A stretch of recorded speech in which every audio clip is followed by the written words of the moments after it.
We're watching live remarks from the French Prime Minister announcing 4 weeks of lockdown for the Paris area and other parts of France hardest hit by the COVID-19 spike that we've seen. What he says is akin to a third wave. Those were Jean Castex's words.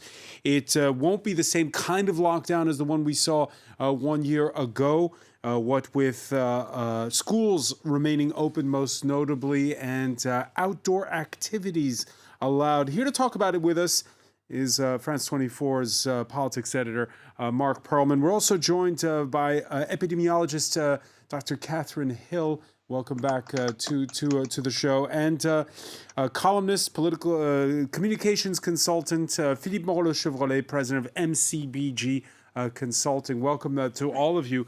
Lots to talk about in what was just announced. Let's go through the big announcements there by the Prime Minister. We've had 24 hours of guessing.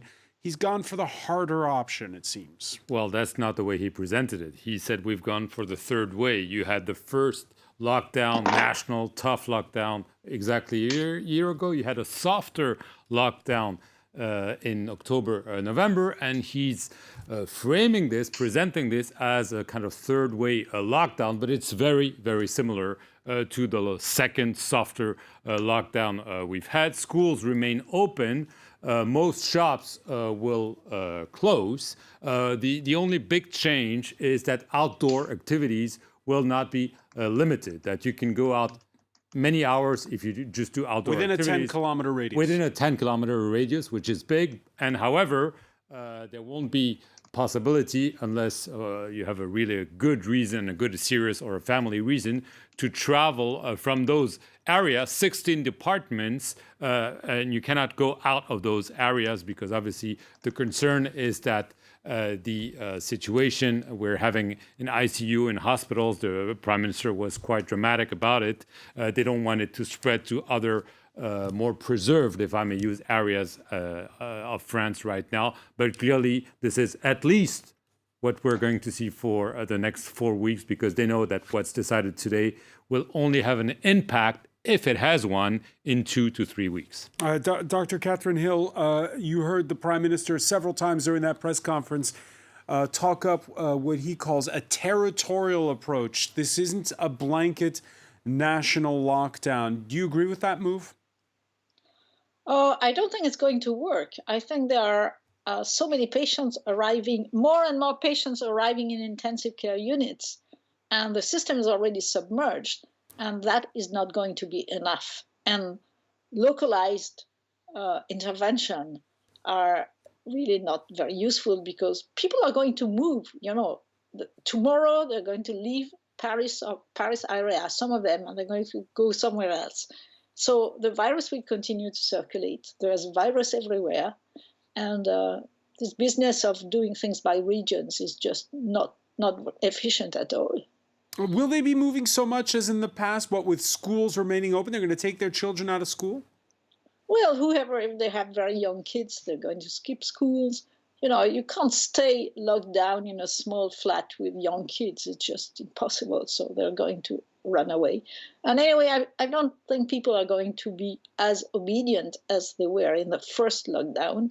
The second lockdown stopped too early. And since the lift of the second lockdown, which started on December 1st, actually since January 1st, we've had a third of the total number of deaths, 30,000 deaths. So there was a third in the first crisis, first wave, until September. Second, 30,000 deaths between September and January 1st, and another 30,000 since January 1st. The numbers are sobering because he mentioned them himself. 446 cases per 100,000 people in the Paris area, 381 in northern France. Dr. Hill, nobody today would want the job of health minister, but what would you do? I would have a strict lockdown, not very long, and test massively the population for whoever is positive and isolate them. They've never tried that. They've never done that. The virus is everywhere.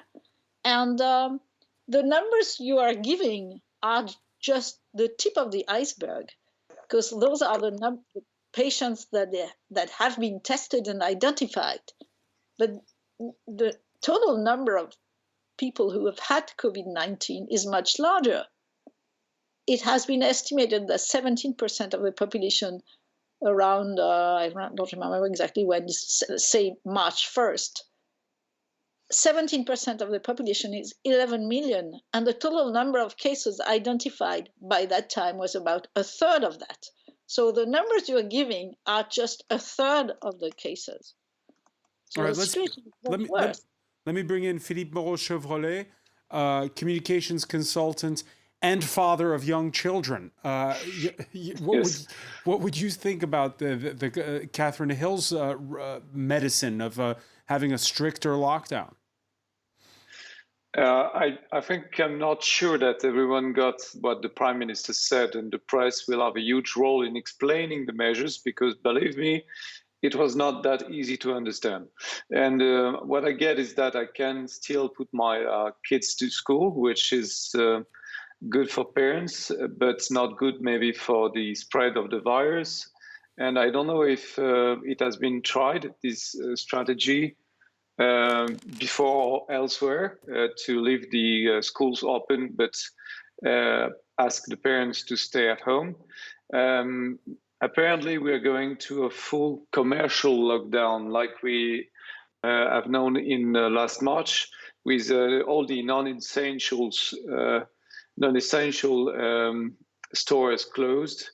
But we don't know yet if, I don't know, people who work at home, will be able to go to their job to perform the job.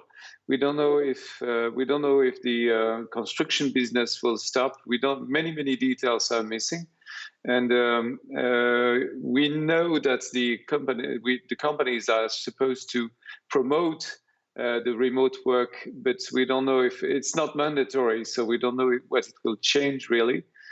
Since not many things are mandatory in this version of the lockdown, and the transportation from one region to another seems to be prohibited, but there will be exceptions. So my guess is that, as Catherine Hill said, many Parisians will go to the country if they can, as soon as possible.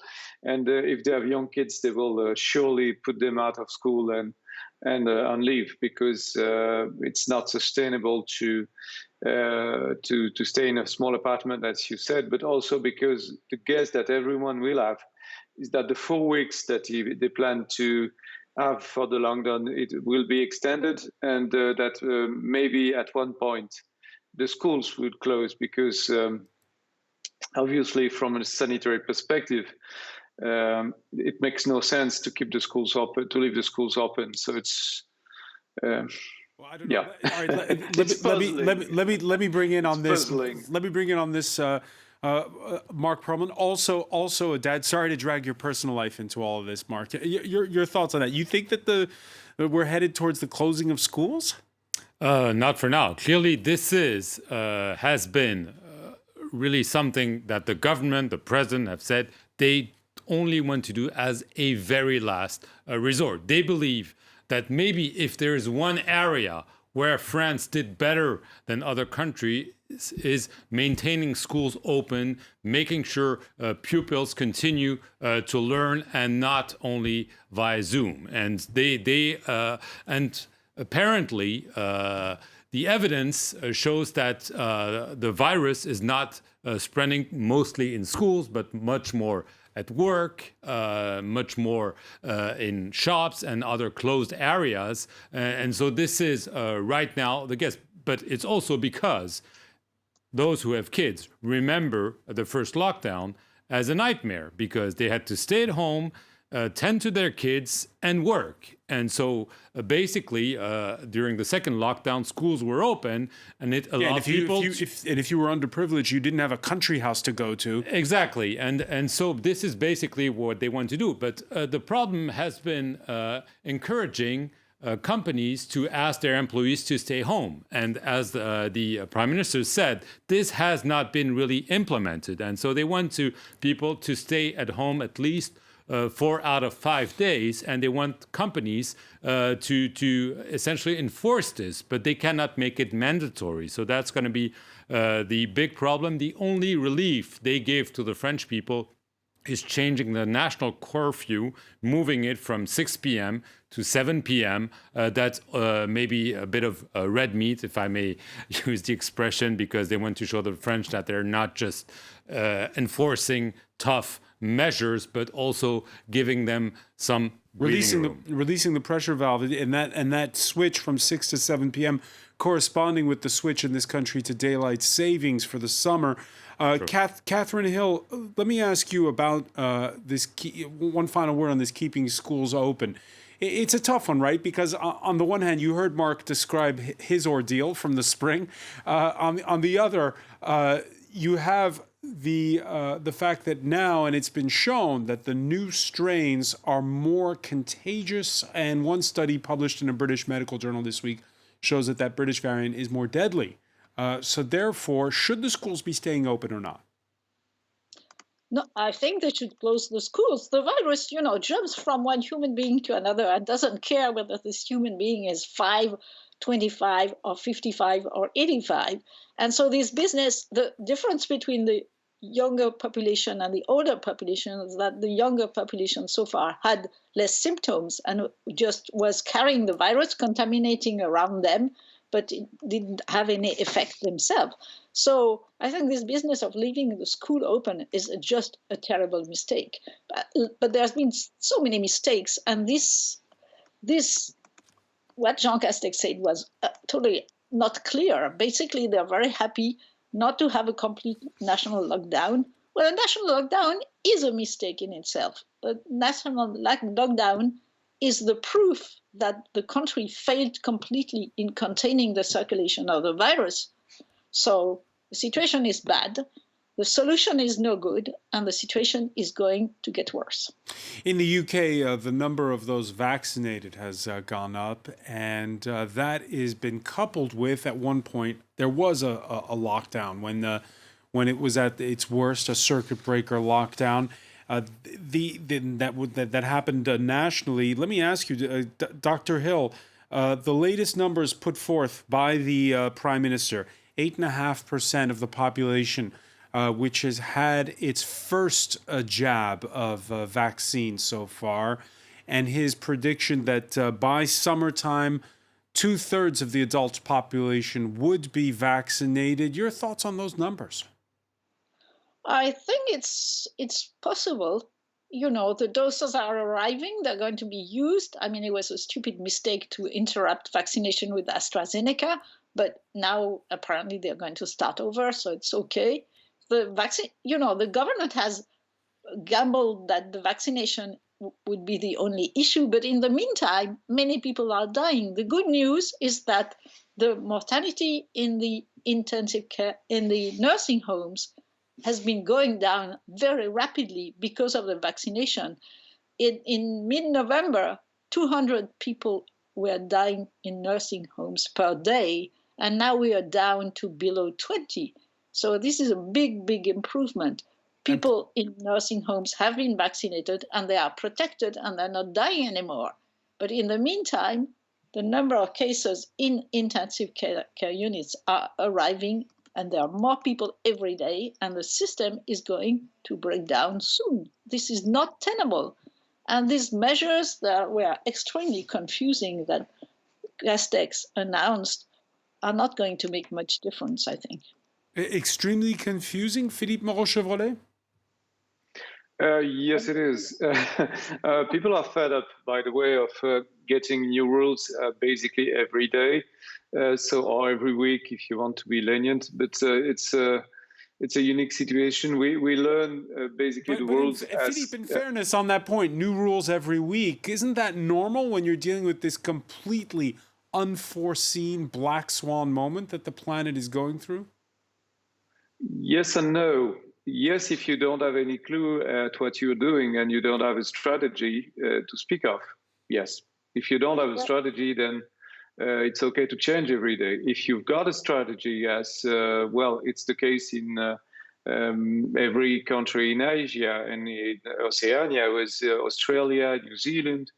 If you're dealing with the virus properly with a zero COVID strategy, you know where you're going, and you can have a direction to give to the people. You can tell them that at one point we will get out of it, or at least if you don't get this strategy, if you don't know how to handle the virus this way, basically we don't know how to do it in France, otherwise we would have done it. There is the Israeli scheme with the vaccination, massive vaccination, but Europe didn't know either to do that. So we are stuck in a situation where we don't have a strategy. We don't have the zero COVID strategy, but we don't have a strategy to speak of. And we don't have a vaccination campaign either, really. So Isn't that a bit hard, Philippe? Isn't that a bit hard saying there's no vaccination campaign? There were mistakes. There was the fact that they were late to come to a weekend. That's not the government. That's not the government's fault. That's the European Union's fault. If you want to find a culprit, the European Union is at fault. They didn't have any clue of what they were doing. I mean, Israel was better than us. UK was better than us. They dealt with the labs directly, and they negotiated huge amounts of vaccines, and they paid the right price, and they didn't. They gave that data, anonymous data, by the way, to the labs, so they could study what was happening with the vaccine. Israel did that, and nowadays they have parties in the streets. I don't know what to say, but the facts are here. The situation is better in Israel than in France and in Europe in general. I mean, the situation is better in South Korea. Situation is better in New Zealand. Situation is better elsewhere. So you have to look at the countries that know how to deal with this kind of thing. And apparently we don't. And that's maddening, because it's okay, we can adapt to new rules every day if it's needed, but tell us where we're going. Mark Perman, are we comparing apples and oranges? Because here, all the nations listed, and by the way, you can add the United States to that list. Right. They're nations, whereas the EU is a supranational bloc. Right. So the question is, could it have been done differently, this vaccine rollout? No, of course, it could have been done quicker. But clearly, first of all, when the negotiations started, no one knew if the vaccines were working. And it's true that Europe is not used to this. Health is a national policy in Europe. And so there was this decision suddenly to unite. And this was done ad hoc. You know, the Germans started negotiating, and then the French.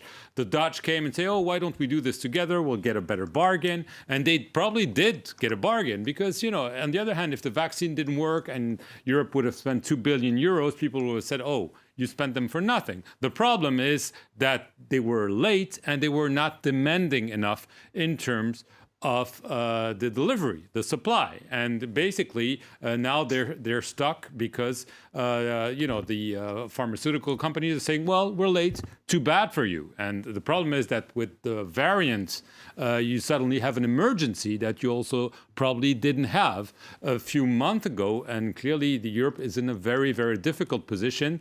And yes, all Europeans are watching Israelis go and have a drink on a terrace, and they say, well, where are we now? Looking into a third lockdown, fourth in Italy, bad situation in Germany, and I'm not even talking about Eastern Europe. The other important piece of information, Dr. Hill, that we got at that press conference was the Prime Minister announcing a photo op. On Friday, he'll be going in the afternoon to get his AstraZeneca jab, what with the European Medicines Agency a few hours ago, finishing its review, saying those blood clots that were found were just too minute, something like 37 cases out of 17 million vaccinated, and that the vaccination campaigns should continue.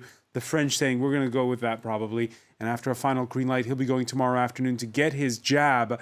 This reputation that the French have of being vaccine skeptics, is it going to go away now that we've taken these precautions, and now that at the same time we're in the Paris area at least, and in the north of France, looking at 4 weeks of extra lockdown? Time will tell. I want to go back to the strategy. There is no strategy.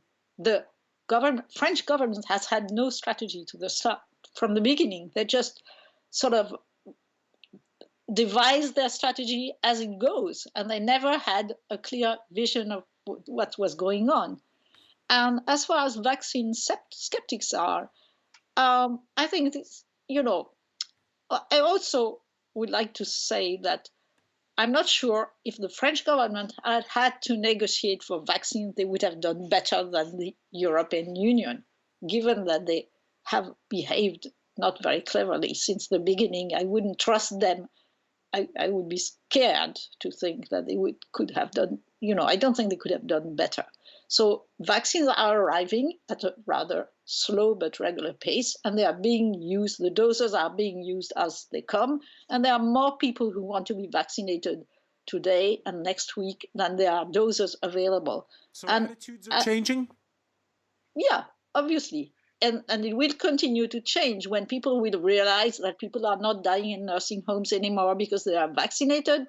Then people will feel more confident. And of course, this AstraZeneca thing was a big screw up. I mean, it was ridiculous to stop vaccination for 3 days on the basis of very little evidence and a balance between the benefit and the risk that was obviously in favor of the benefit of the vaccine. But anyway, it happened. It will take time, but the doses are arriving fairly slowly, so we can't do better than use all the doses as they arrive, and that's what's being done. So that is okay. And I wouldn't have trusted the French government to do better than what the EU have done, really. A political question here, Philippe Moreau-Chevrolet. Emmanuel Macron, when he addressed the nation back in the fall, he seemed to handle those vaccine skeptics with kid gloves by insisting on the fact that you wouldn't force people to take the jab. Healthcare workers, the health ministers grappling with what to do because some of them still are refusing to get their vaccines. Should it be like with other illnesses like hepatitis B, where if you're a healthcare worker and you don't have your jab, you can't come to work? Yes, exactly. It should be. I mean, what is puzzling about this handling of the situation is that indeed you've got doctors, nurses, that don't want to get the vaccine. But the fact is we have the ability, I mean, collectively, and the government certainly has, the ability to make it mandatory. And why don't it do that? I mean, why isn't it mandatory? It is the case with other vaccines, and this one is really essential. And it would have solved the question in like 24 hours. Of course, people would have protested. Maybe people would have gotten angry, but I don't believe that it would have spread a movement in every hospital against the vaccine. I think it would have passed and be the law of the land. I mean, it would have been much, much better. That's one thing that we don't understand about this handling of the situation by the government is why do we have so little obligations? We don't have it's not mandatory to work remotely. It's they only ask the companies to please do it, but it's not really mandatory. You can't leave your region, but you can if it's for a professional purpose or if it is really, really important. And, there are always exceptions and the rule is flexible and it's not always mandatory to do the things that the government asks you to do. That's the gray area of these measures. Mark Perlman, it wouldn't be too bad. Let me bring in Mark Perlman because we're running out of time here. Is the government too lax? Well, some people will say yes, but the government is also thinking about acceptability. I mean, it's very difficult to make sure that the lockdown will be enforced and respected. And we know that there's a big worry in government circles as to how much this will be accepted by the French. So this is why they're presenting this as a lockdown where you'll be able to go outdoors, where you can stay until 7 p.m. outside, because they fear that the French will not accept it, will not respect it, and that it will be even more inefficient than Catherine Hill is saying. If you're going to ban, you need to be able to enforce the ban. Mark Perlman, many thanks for that. I want to thank Philippe Moreau-Chevrolet and Dr. Catherine Hill for joining us. Thank you for being with us here in this special edition.